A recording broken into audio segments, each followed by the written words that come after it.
Ahora continuamos con nuestro estudio de las doctrinas centrales de la teología reformada y estábamos viendo los 5 puntos polémicos del calvinismo. Ya hemos visto la T de tulip y la U de tulip, y lo que nos queda de la palabra tulip es la parte lip. Hoy vamos a empezar con la letra L de tulip, que es la letra que refleja a la expiación limitada. Y creo que de los 5 puntos del calvinismo, este es el más controversial y el que genera tal vez la mayor confusión y preocupación que los demás. Nuestros amigos del grupo dispensacionalista tienen una tradición que hace que se llamen a sí mismos calvinistas de los 4 puntos. Si han oído del calvinismo de 4 puntos, por lo general significa que hay disposición a aceptar 4 de los 5 puntos del tulip, y el punto que objetan es la L de la expiación limitada. Y como ya he dicho, hay mucha confusión en cuanto a la expiación limitada. Y para tratar de aclarar la confusión, permítanme explicar lo que la expiación limitada no significa. No quiere decir que hay que trazar un límite sobre el valor o el mérito de la expiación de Jesucristo. Por tradición se dice que la obra expiatoria de Cristo es suficiente para todos, es decir, que su valor meritorio es suficiente para cubrir los pecados de toda la gente. Y ciertamente cualquiera que pone su confianza en Jesucristo recibirá la plena medida de los beneficios de esa expiación. Y también es importante entender que el Evangelio debe ser predicado universalmente. Y en ese sentido es que hablamos de una oferta universal del Evangelio, y ese es otro punto controversial, porque por una parte el Evangelio se ofrece universalmente a todos los que estén al alcance de oír la predicación del mismo, pero no es ofrecido universalmente en el sentido de que se ofrezca a cualquiera sin condición alguna. Se ofrece a todo aquel que cree, a todo aquel que se arrepiente, y obviamente el mérito de la expiación de Cristo se da a todos los que creen y a todos los que se arrepienten de sus pecados. Ahora, una de las formas tradicionales de hablar sobre esto es decir que la expiación es suficiente para todos, pero efectiva para algunos. Es decir, no todos reciben todos los beneficios que se derivan de la obra salvadora de Cristo en la cruz. Léase aquellos que no creen. Pero hasta ahora lo que esas distinciones hacen es diferenciar nuestra teología del universalismo. Y los que son particularistas, es decir, todos los cristianos que no son universalistas, estarían de acuerdo en que la expiación de Cristo es suficiente para todos y efectiva solo para algunos. Y esa distinción entre suficiencia y eficacia no es en realidad de lo que trata esta doctrina. De lo que esta doctrina se preocupa es básicamente esto: ¿cuál es el propósito, plan o diseño original de Dios en enviar a Cristo al mundo a morir en la cruz? Fue la intención del Padre enviar a su Hijo a morir en la cruz para hacer posible la salvación para todos, pero también con la posibilidad de que no fuera eficaz para ninguno. Es decir, Dios simplemente envió a Cristo a la cruz para hacer la salvación posible. O Dios desde toda la eternidad tenía un plan de salvación por el cual, conforme a las riquezas de su gracia y su elección eterna, diseñó la expiación para asegurar la salvación de su pueblo. Así que de esto es lo que se trata. ¿Fue esto limitado en su diseño original?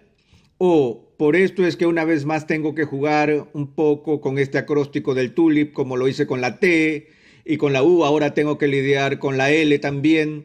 Es por eso que preferimos no utilizar el término expiación limitada porque es muy confuso y es mejor hablar de redención definitiva o expiación definitiva, queriendo decir que Dios el Padre diseñó la obra de la redención específicamente con el fin de proporcionar salvación para los elegidos, y que Cristo, aunque su muerte es suficientemente valiosa para satisfacer las necesidades de todo el mundo, hubo un sentido especial y único en que muriera por sus ovejas, que Él pusiera su vida por aquellos a quienes el Padre le había dado.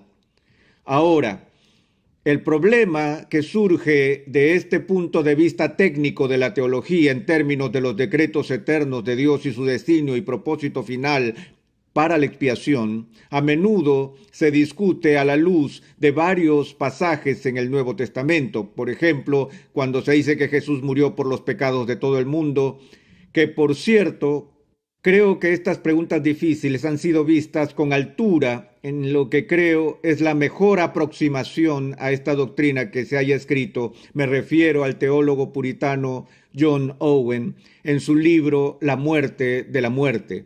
Por favor, no llame a Ligonier solicitando este libro, ya que no lo tenemos en stock ahora mismo. Si nunca ha leído La muerte de John Owen, le recomiendo que lo haga.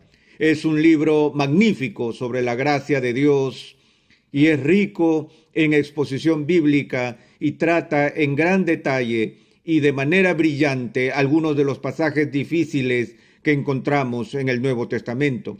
Ahora, uno de esos textos que tan a menudo oímos utilizar como una objeción contra la idea de la expiación definitiva se encuentra en el libro de Segunda de Pedro, capítulo 3, empezando en el versículo 8. Leemos estas palabras: Mas, oh amados, no ignoréis esto, que para con el Señor un día es como 1000 años, y 1000 años como un día.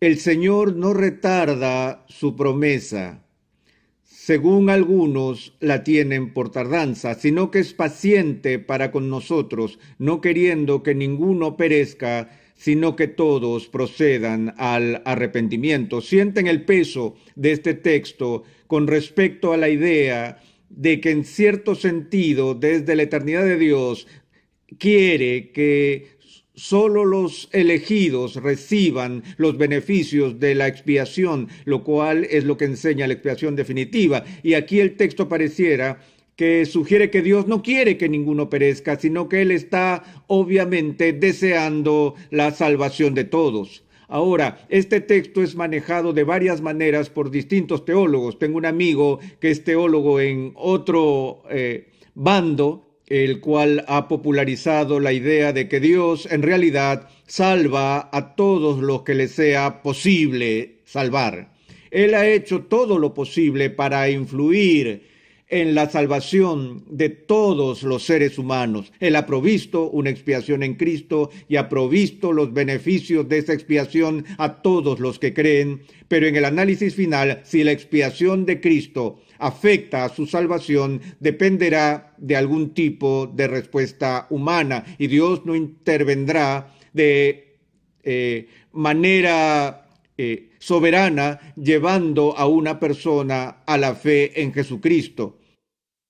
Y de nuevo se cita este texto apelando a que Dios no quiere que nadie perezca. Ahora, al tratar con este texto difícil, hay algunas ambigüedades que han causado que muchos estudiosos e intérpretes bíblicos se rompan la cabeza con esto. De hecho, si tienes 10 comentarios sobre Segunda de Pedro, lo más probable es que obtengas 10 interpretaciones distintas de este pasaje en particular.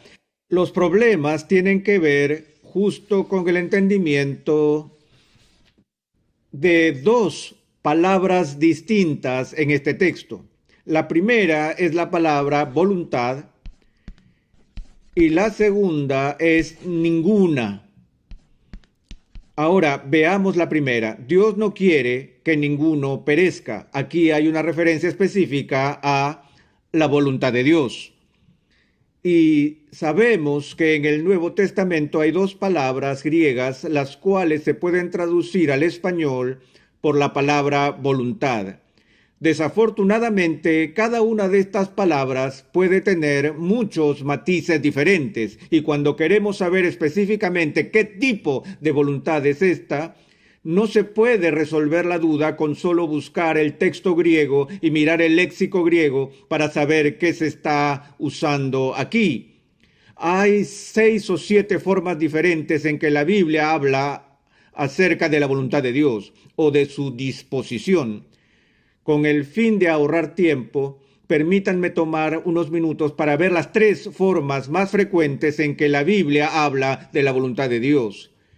La primera forma que la Biblia habla de la voluntad de Dios es en términos de la voluntad de Dios que decreta, o lo que algunas personas llaman la voluntad soberana efectiva de Dios.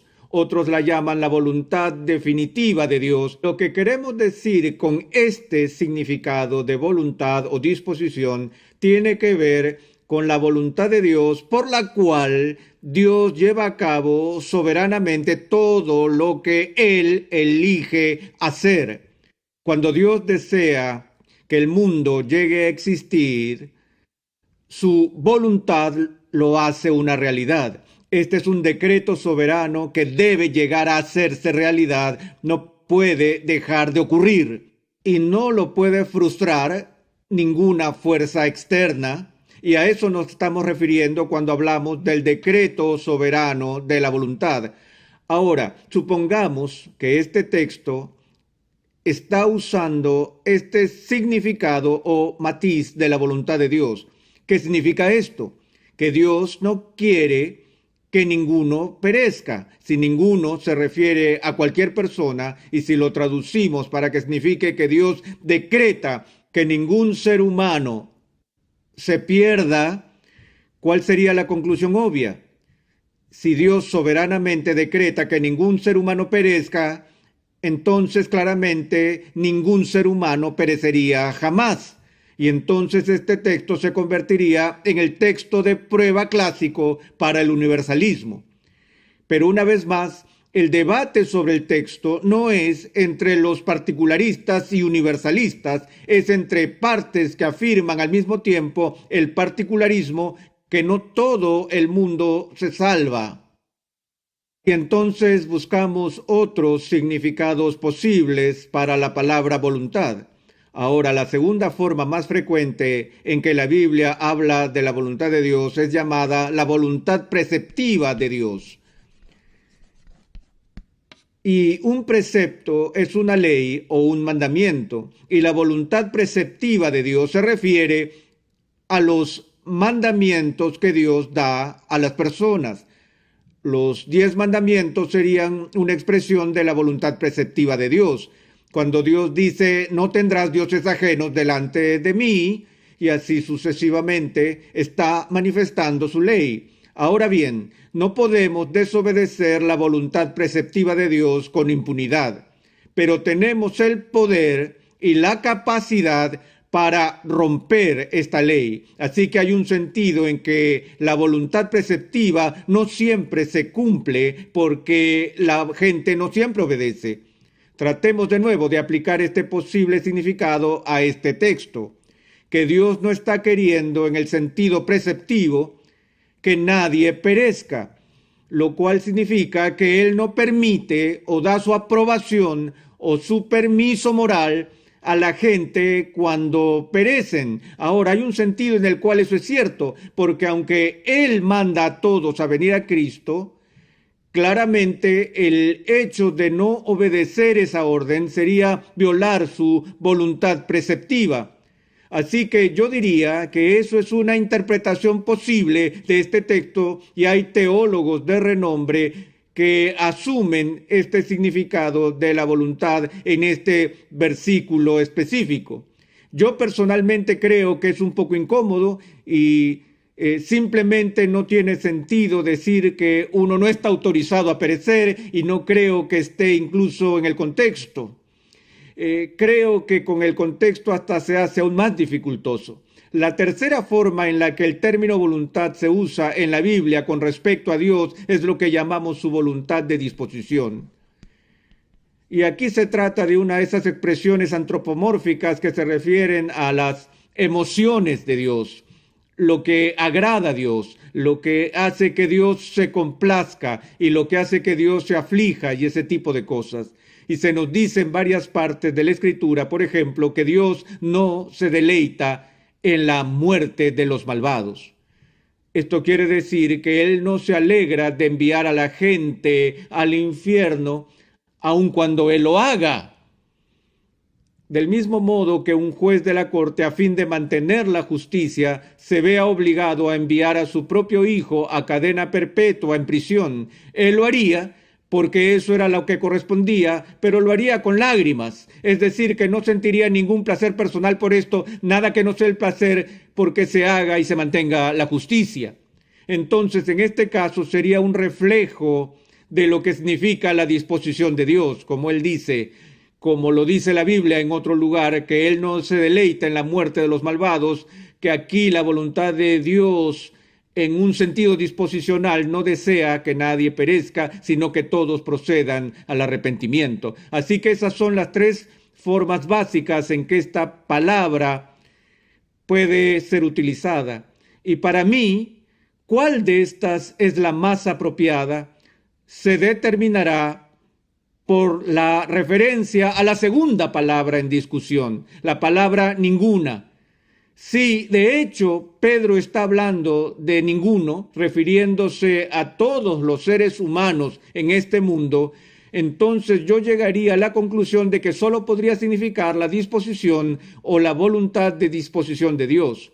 Pero yo no creo que él esté hablando de nadie en un sentido absoluto y sin restricción. Cada vez que usamos la palabra ninguno, estamos asumiendo alguna referencia.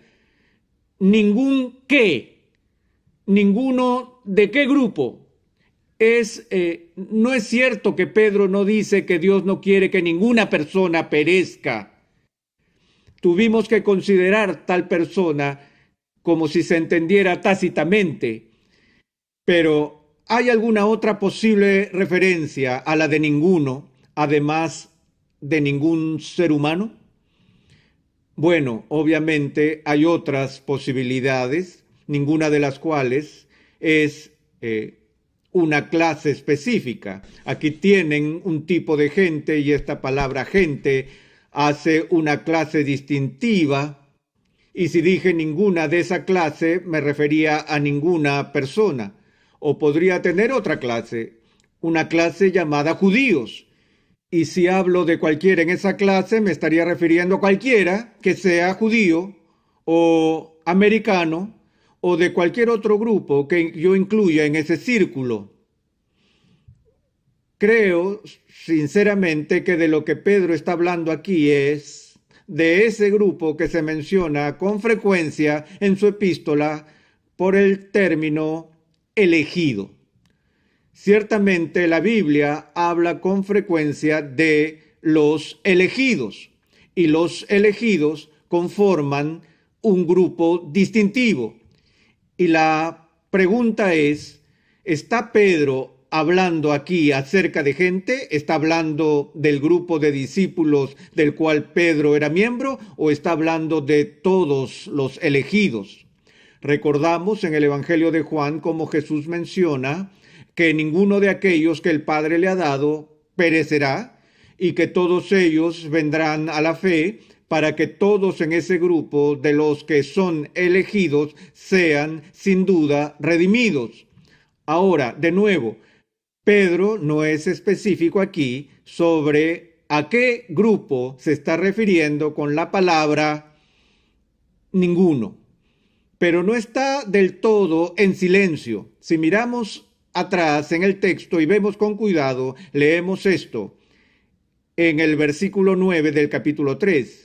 El Señor no retarda su promesa, según algunos la tienen por tardanza, sino que es paciente para con ¿quién? Es paciente para con nosotros. Él es paciente para con nosotros, no queriendo que ninguno perezca, sino que todos procedan al arrepentimiento. Ahora, gramaticalmente, el antecedente inmediato de la palabra ninguno aquí es la palabra nosotros. Y creo que es perfectamente claro que lo que Pedro está diciendo es que Dios no quiere que ninguno de nosotros nos perdamos, sino que todos vengamos a la salvación. Y aún no hemos terminado con el problema, ¿verdad? Porque ahora tenemos que preguntarnos quién es nosotros. Ahora, en el contexto más amplio de su carta, el nosotros no creo que se refiera a toda la humanidad de manera indiscriminada, pero el nuestro o el nosotros es una referencia a los creyentes, a aquellas personas a quienes Pedro les habla, que son los creyentes en Jesucristo. Y así no creo que este texto elimina la idea de que Dios diseñó la expiación para un propósito, cuyo propósito, según su diseño, es necesario que llegue a ocurrir. No creo que queramos creer en un Dios que es un espectador del drama de la redención, que envía a Cristo a morir en la cruz y luego se queda allí esperando, cruzando sus dedos con la esperanza de que alguien lo llegue a tomar.